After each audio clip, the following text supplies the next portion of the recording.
Hello, how's it hanging? My name is Cash Cloak Burmy, and I just participated in the first ever tournament for the Battle Cats trading card game, and I went undefeated over the course of 13 round-robin rounds with this deck, Ultra Souls. I wanted to make this video just to show off the deck and talk about it, talk about my thoughts on the format at large, as well as talk about the changes that are going to be made after the tournament formally concludes, and how Ultra Souls in particular is affected by it. Before I begin, shoutouts to everyone who played in the tournament. You were all wonderful, wonderful people. It was an absolute blast playing with all of you. There were 14 entrants in total. Unfortunately, 2 had to drop out pretty early. But we played some amazing games, very close games. Honestly, the only reason why I went undefeated was I guess an unorthodox direction for the deck, a lot of luck, and also Ultra Souls being, in my opinion, the undisputed best deck in the room. I think only Lugas and Galaxy Gals can maybe hold a candle to it, and that's even a maybe. There is no other deck that can assemble an OTK nearly as easily as Ultra Souls. It generates the resources to do so at the drop of a hat. It's unbelievable. I initially chose this deck wanting to go in a very different direction with it, a more control-y style. Also, I really like I play modern Yu-Gi-Oh, so I have like a decent ideas of like card evaluation and game sense, although I'm not great, that's for sure. But I really love machine decks. I love win decks. I play a lot of Speedroid in the actual game, and I also have some experience with Burning Abyss, which this deck plays extremely similar to, and takes some very clear inspiration from. Although I would argue that this is way stronger than Burning Abyss. In playing it, it kind of manifested very differently from how I expected. I believe Ultra Souls was probably the most represented deck in the tournament. I think there were 4 or 5 people playing it. Most of my toughest games were the mirror. The mirror for this deck is very difficult to actually navigate. Without further ado, let's get into the card by card to just explain what the Ultra Souls are all about. So leading off the deck, I'm playing 3 copies of Kachi Kachi. This card is unfathomably good. The single card that wins you the game if it resolves. Every Ultra Soul has the first effect that if there's another non-wind on board, then they pop themselves. And then they all have an effect when they are summoned, and then when they are sent to the graveyard. And most of them have like some other way to summon them. So Kachi in particular, if a wind is sent to your graveyard, you can summon it from hand. It adds one of the Ultra Souls from grave to hand when it's summoned, but most importantly, when it's sent to the graveyard through any means, from deck, from field, from hand, what have you, you add 2 Ultra Souls from your deck to your hand, wind machines, more accurately, and there are a ton of ways to do that. You can Foolish Burial it, you can discard it off of something, you can, if it's destroyed by battle, it triggers. It is unbelievably easy to activate that effect, and the amount of advantage that can lead to steamrolling into a victory. So pretty much the entire deck is built around resolving this card exactly, the graveyard effect specifically, and just pushing for a kill from there. I will say this deck in general, there's a lot I would change about it in hindsight. I might cut Kachi Kachi down to 2 copies because it is a little bit of a brick in hand. But there are so many ways to discard it that I can also just keep playing 3. The other 3 of Ultra Soul that I'm playing is Kasajizo. This card is unbelievable and is in my opinion, the primary enabler for this deck's OTK potential. It has the non-wind pop effect. If you control any wind, it's a free summon. It has a effect that just deals with specifically pixies for some reason. It's, lore.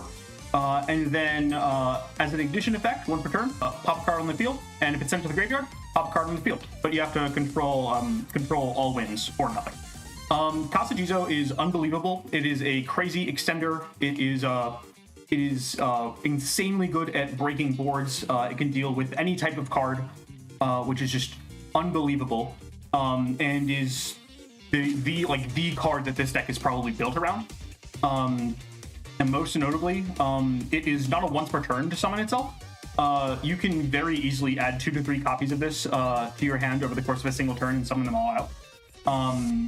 Of course, you don't get multiple pops if that's so, but it's just more damage on board, more bodies. So you can link it off into something like a Gaia the Creator or a Kiyosaka. And of course, just the primary win condition is getting 3 wins on your field, and it makes that obscenely easy. We have copies of Kintaro. I think that this card probably should be a 3, but for some reason, on an empty board, it can summon itself. But if it's a normal, you can add any 2 wind machines from your deck to your hand, and then place any card from your hand on top of the deck. And then, as a mandatory effect when it's sent to the graveyard, discard a card and pop a card on the field. That's pretty unconditional. So in situations where you have a bunch of generics on the board, then this can still trigger to pop, unlike Jizo. And also the ability to add even more wins from your deck to your hand in a similar means to Kachi. This is your only in-archetype way to, efficient in-archetype way to Uchi Wakamaru, the deck's primary win condition. And for that, it is really, really important to find exactly this card. Usually, off of Kachi, you will typically add a copy of Kintaro and a copy of Jizo, and Kintaro will usually even gets an extra copy of Jizo along with the Uchi Wakamaru, and just put a hand trap or something back in your deck. Yeah, this card is another one that's unbelievably powerful. Probably should be playing it at 3. But the card I definitely should be playing at 3, and for baffling reasons I am playing at 1, is Momotaro. On an empty board, it summons itself. When special summoned, adds any Ultra Soul from deck to hand. And then if it's sent to the graveyard, it can pop back row based on the number of wind monsters you control. I did not quite realize in building this deck that this is a 1-card OTK. If you special summon Momotaro from hand on an empty board, add Kintaro, normal Kintaro, add Jizo and Uchi, and put any other card in your hand back. Special Jizo, and now that you control 3 wins, you can summon Uchi Wakamaru from hand at 3,000 plus 17 plus 16 plus 17, which is exactly 8,000 damage per game. It is this card, finding this card is just, it feels unbelievable. And often in positions that I would grind the game down to a more simplified game state, and at that point resolve a Kachi, searching a Momotaro, and then just do the line. And also being able to deal with back row. Back row is not super prominent in this game. All of the Battle Cat cards are monsters. We have not added spells and traps yet, although that is coming. When that happens, then Momo will be even stronger. But even as is, the spells and traps that are in the game are extremely strong and especially annoying. And an effect like this is very difficult to actually interact with. I should note actually about Kachi, Kintaro, and Momo is that we don't have an Ash Blossom-like effect in the game. The closest thing that we have, we have basically Effect Failure, Ghost Mourner, Soulmeister-like effects. But there's no Ash, so it's not easy to interact with these cards, basically searching your entire deck at the drop of a hat. Now we get into some more one-ups. One copy of Shitakiri. This card's not amazing. It can't be destroyed by battle, which comes up sometimes in really grindy board states, but most of the time, it is usually able to out Shitakiri pretty easily. Yeah, it can find any wind monster, which is pretty good, but your opponent has to play into it in order for you to do that. And it also adds spells from graveyard to hand. That was the primary use of this card in the tournament, although it was mostly for just very silly win more things with adding back stuff like Foolish Barrel or Pot of Avarice. And there are other ways to recycle those cards in this deck that are much easier. So this was a very last-minute inclusion, and I don't think I would include it again if I had to rebuild this deck. But it's a fun card, I guess. Next, Uruchi Mataro. This is one that is not a win machine, so it is not widely searchable. Shitakiri is the only card in the archetype that can actually search it. That being said, this card is so funny, and the original big card that I wanted to build this deck around. Of course, as I was building it and testing it before the tournament actually started, I noticed that just going in a general Ultra Souls direction was probably better. But I remain convinced that Urushi Matara Control is a deck that we just have yet to figure out. It is a non-destruction send to graveyard, which is quite good. And if it's sent to the graveyard while you control no wins, you just take your opponent's guy, which with some of the discard, like quick discard outlets that this deck has, is absolutely horrifying. I think that this in particular is not exactly the deck for Shimataro, but that deck where this can be played definitely exists somewhere. We just need to figure it out. And then finally, the big boss of the deck, Ushiwakamaru. He has a shit ton of effects, and he can be summoned from hand or grave once per duel when you control 3 wins, which, as we've established, is very easy to accomplish. It has a bunch of protection effects. It can summon wins back from your graveyard. It gains attack for each wind in your graveyard. And then every time something is sent to the graveyard, it adds a Quaking Hammer counter. And it can also pop your own cards to put counters on itself. And then it can remove 7 of them in order to board wipe your opponent and prevent them from normaling next turn. Which is honestly not as good as it sounds. Most of the unoutable asshole that have both destruction and targeting protection, things like Mitama, already negate cards on the field's effects, or prevent them from being activated.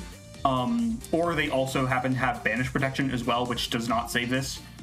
Pretty much the thing that Maru is for in this deck is just being able to summon your guys from graveyard again, especially Kachi Kachi, who like Chizo back to your hand, as well as just being a big beat stick to get over all of your opponent's big beat sticks. Honestly, yeah, I think that this card is kind of mid, and in future builds might be replaceable, especially because it is getting nerfed. But it also is a extremely important part of the OTK. It's the extra 3,000 damage that you need to make it work. So I had to play it. Next we have the Honorary Ultra Soul, 3 copies of Strike Unit REI. This card is a fucking house. It has a bunch of matchup specific effects that don't really matter. Against dragons or spellcasters, you can just cook your opponent alive just for fun. But usually what you're doing with this is discarding 2 Ultra Souls to trigger their graveyard effects, and then summoning this to add any card from your graveyard to hand, which is usually one of the cards that you pitch to actually summon it.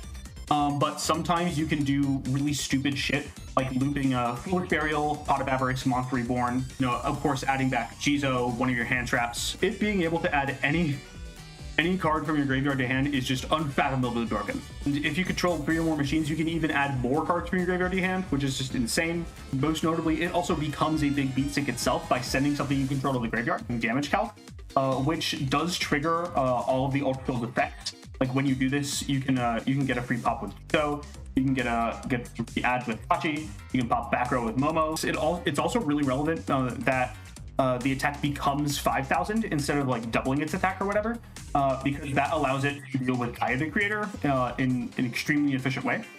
Yeah, this card is unbelievably broken in this deck specifically because it is so easily accessible. Like the other thing that I would call this deck is just like REI combo, because this card is such a unbelievably strong extender and secondary boss monster for the deck. Next, I have 1 copy of Midsummer Rabbit. When it's discarded, it can summon a level 4 monster from your graveyard, and all of the Ultra Souls are level 4 and below. This barely came up, and when it did, it was okay, but not. I don't think it was worth a deck slot for. It's a really interesting card. I think that it's worth more exploration post Ultra Soul the nerf. But as of now, I probably played it. And then finally, the other card that I would maybe consider engine is Castly Discourage. It doesn't have any attribute synergies or type synergies, so you can't search it. And it being on field means that all your guys are pop. But being able to target a card on the field and negate its effects, it's functionally an Omni Negate. And it also discards to summon itself from your hand. Which means that it can trigger Kachi Kachi. It can't trigger Jizo, but it can trigger Kintaro. I pretty much just added every card that discarded that I could find, so I could trigger Kachi Kachi as fast as possible. So this card is just an unbelievable generic, because it's even able to recycle trap cards that my opponent might destroy, and this deck's trap cards are very, very strong, as we will come to see. onto the non-engine, we've got three copies of Yuri. This is Tech Veiler, 3 copies of Wolfchild Dealy. This is Ghost Spell, and 3 copies of Ninja Girl Comaway.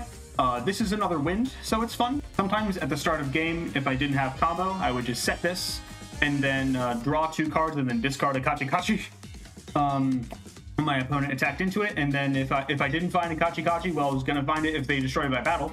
But also if something's active, if they activate an effect in the hand, like say a hand trap or something to stop my plays, then this was effectively more copies of Call by the Grave, which is absurdly broken. We have 1 copy of Dark Aegis Garu. This is Gores but better. Because I can control cards while it's on the board, it board wipes my opponent, and then gains even more attack. This was a win condition. I won several games with this card, and it is unbelievably strong. Doesn't really have any synergy with the deck, but it's just a really solid generic. Then we have 1 copy of Ada Unit 13.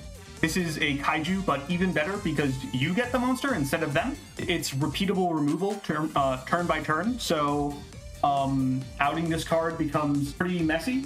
And it also can be destroyed by battle for some stupid ass reason. This is just a main deck include to out the many unoutable assholes that this format has. I like seeing it in hand in pretty much every game I played.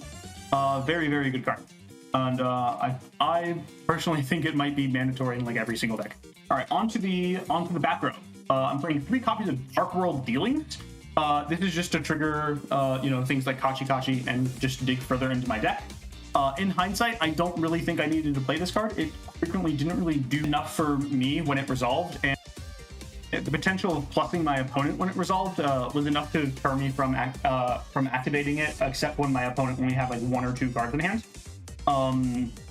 When it came up, it was pretty strong, and it was another card that I could loop with REI, but frequently it was a card that I discarded to summon something like REI or Castley. 1 copy of Foolish Burial.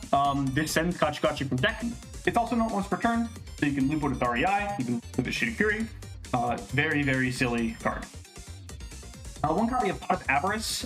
This card was one that I sided out very frequently, but when it came up, when I was up against a grindier deck like Luca's, then it was unbelievably powerful in those situations, just to put back my my Kachi targets. I could search them all over again and get them back in the hand is really important, especially because this deck has no ways of putting your guys back in deck, which is something that honestly it really wants to do.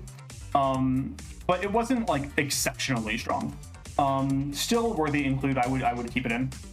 1 Dark Hull for enabling OTKs. It's Dark Hull, crazy. Monster Reborn, really good. And then 1 copy of Limiter Removal to enable some even quicker OTKs. It didn't come up a ton where I absolutely needed it, but it also did. It also allowed me to close out several games that I probably wouldn't have won without it.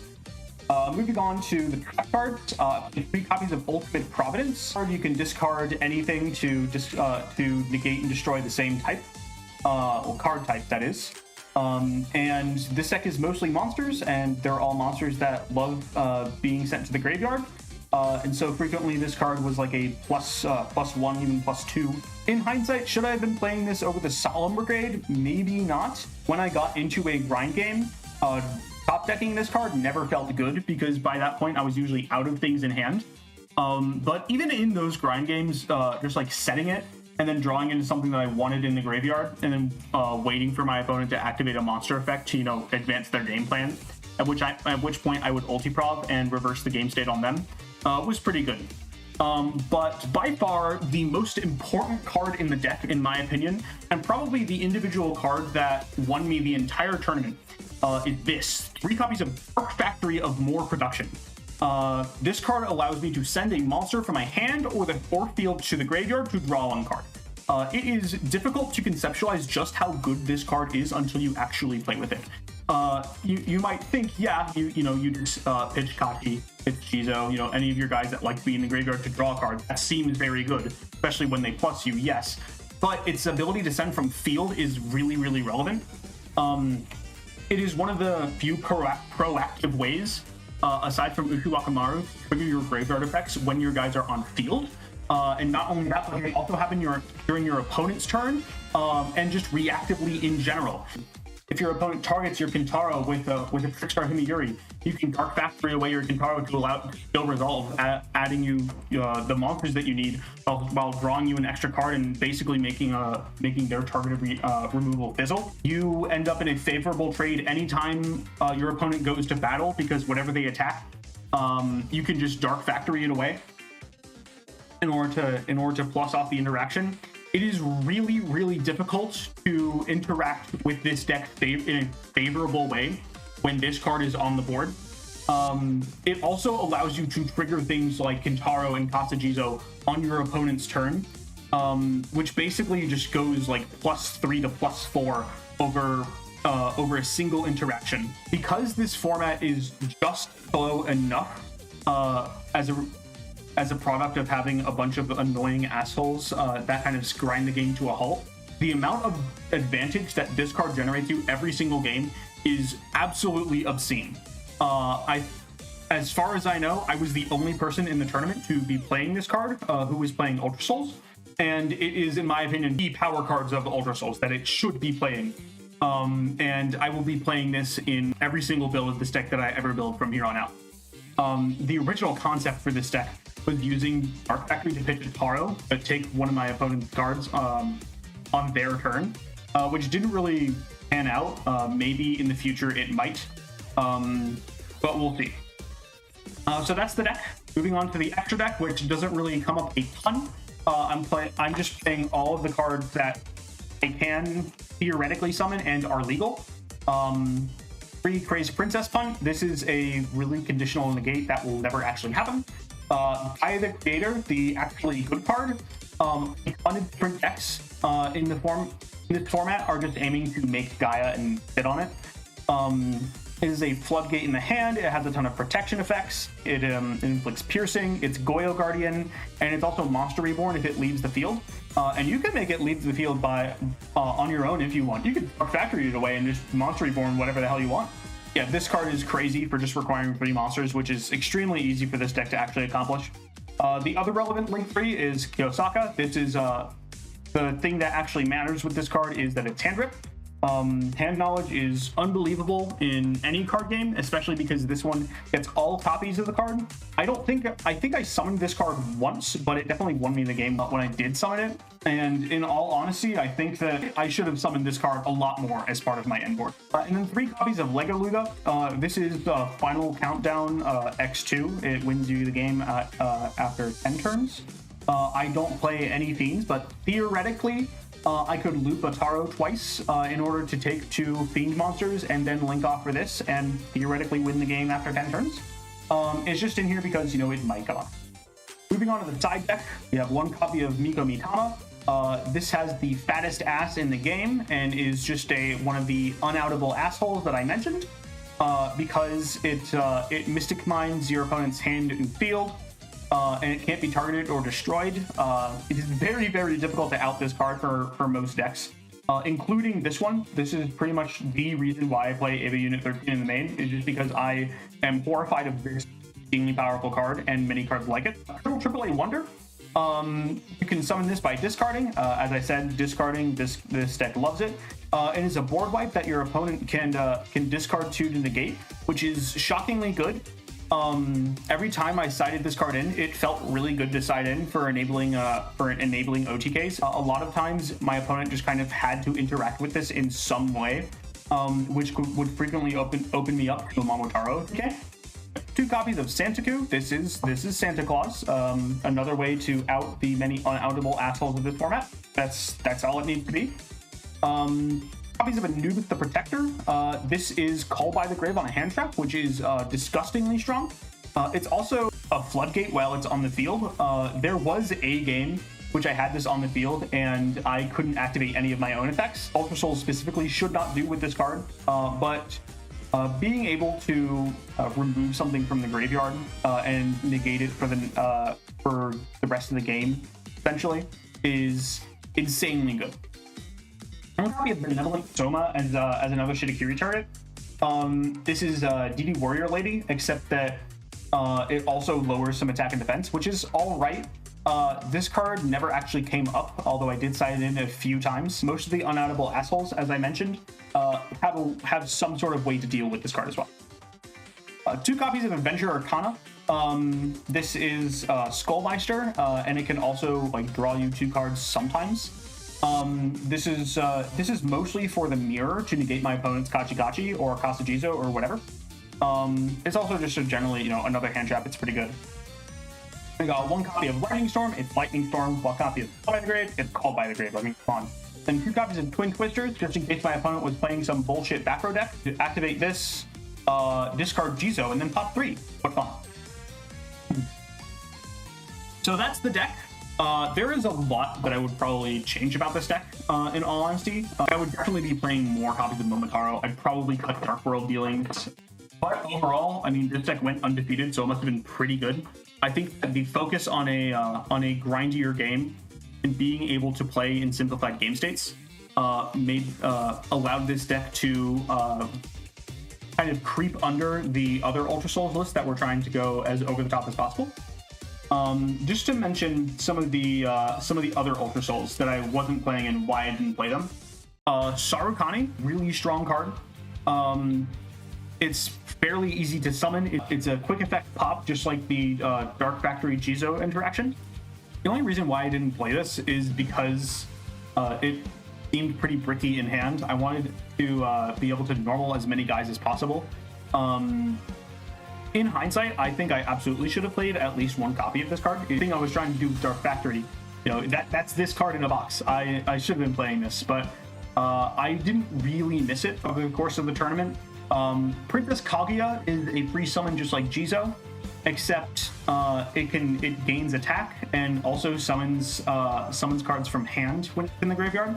My personal rule for myself is that cards that summon from hand are not good unless they can get the thing in the hand in the first place.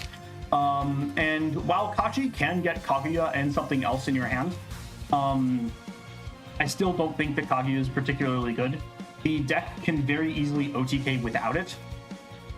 Grateful Crane on normal can summon as many Grateful Cranes as you want from deck and adds wins from grave to hand when it's sent to the graveyard. That blast effect is really strong and something that this deck really does like. But requiring your normal took up space for normaling Kintaro, which allows you to search for Welcome Haru. So I frequently didn't have room to actually normal summon this card. And also the recursion effect is outclassed by the likes of REI. A lot of decks were playing this to just go into Gaia, the creator, immediately off of 1 normal summon, which if I figured out that Gaia was that good in deck building, I probably would have played 3 of it. And then Isun Boshi, this just attacks directly, draws you a card. I honestly don't really understand why this card was printed. Yeah. But some other notable cards that I did not include and that I would like to include, Yuletide Nurse. Yuletide Nurse was a card that I was not aware of. It can make itself a win machine. It is also another one of those unoutable assholes because it can't be attacked or targeted. Very, very difficult for this deck in particular to out. If I knew that this card existed, then I would have 100% played it. But overall, I'm really happy with how this deck turned out. Ultra Souls is most definitely, in my opinion, the best deck in the room. A lot of my opponents were extremely irritated by how good this deck was and how easily and uninteractively it was able to OTK. It makes sense that it is going to be punched into the ground with the future changes. Speaking of changes, I would like to go over them really quick for anyone interested in also playing Ultra Souls. Every single one can only control 1 of them on the field. Any summons from hand are also hard once per turns.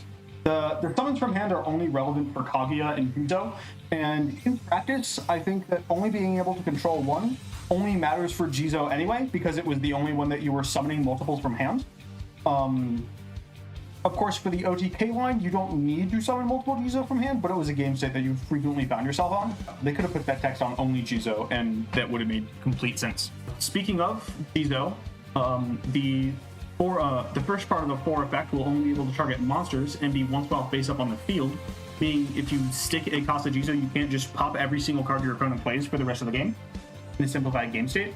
And the second effect now only pops back row. In my opinion, that makes the graveyard effect significantly less powerful. But in my opinion, that just furthers the focus on Sarukani that I think that this deck in the future deserves. Taro now needs to be sent from the field to the graveyard in order for its for the steal effect to trigger, and also you can control absolutely no monsters for it to resolve.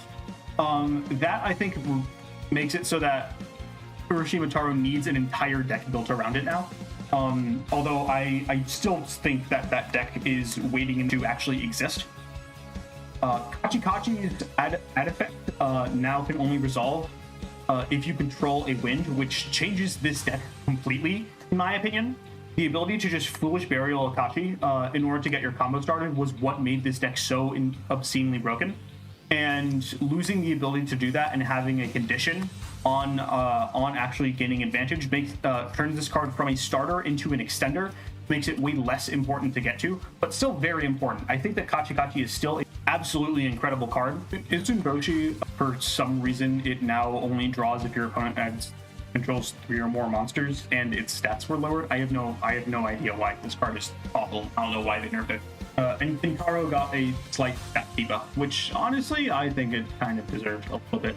The biggest nerf is probably to Ushi-Wakamaru. You can no longer conduct your battle phase the turn you summon it, which completely shuts down the Momotaro OTK. Its effects were also changed pretty drastically. Instead of gaining attack, it now gains defense for every win you're in your graveyard. And all of the rest of its effects actually use Quaking Hammer counters. The summon from your graveyard costs 1. It gets a new effect where you can spend 3 Quaking Hammer counters to switch its attack and defense for the turn. And then it gets Destruction Protection by removing 4. And honestly, getting tons of Quaking Hammer counters on this card is not easy. I could, if this deck didn't need a big beat ball to out some of the other legend rares that decks have, I would seriously consider just cutting this card altogether and relying on Sarukani as your main condition.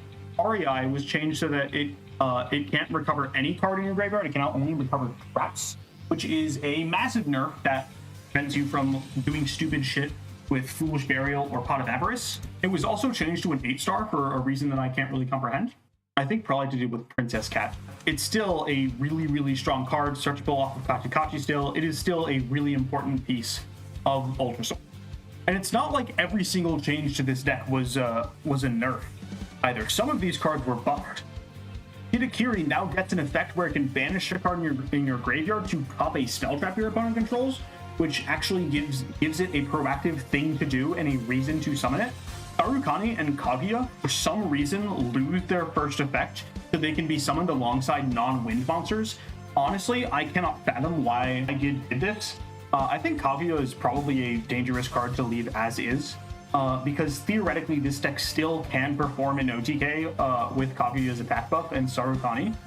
It's just not as effortless as it was before. It does take effort, but mark my words, the deck can still do it. And then Great Crane gets the baffling effect where after you resolve its effect, you can add 3 wins from your deck to your hand.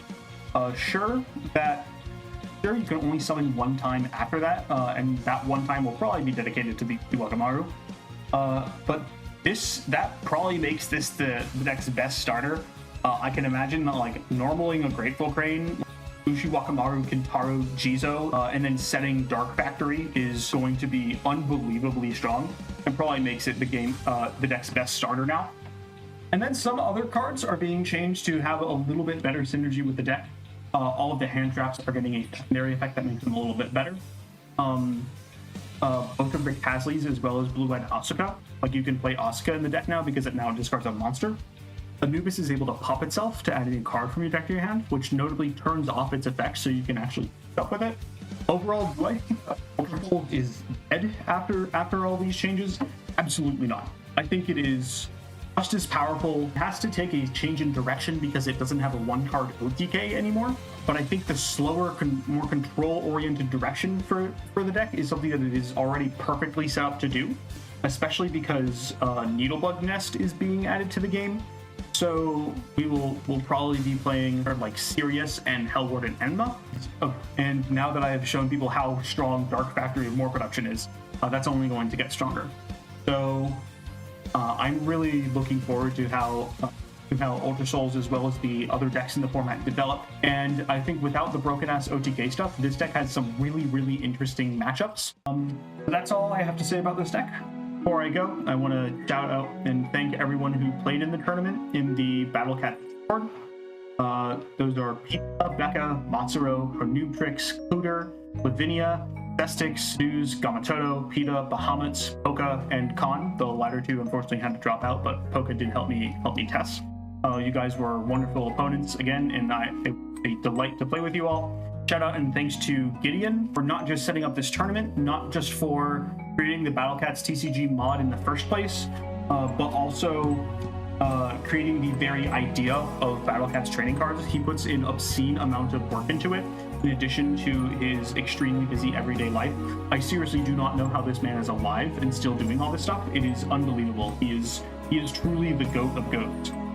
If you want to play the Battle Cats TCG, I am leaving a link to the Battle Cats fandom Discord in the description. And if you know absolutely nothing about Battle Cats and just want to play some silly alt format custom Yu-Gi-Oh that feels somewhat like modern, I'm also just leaving the zip file for the mod in the description as well for you to freely download and play.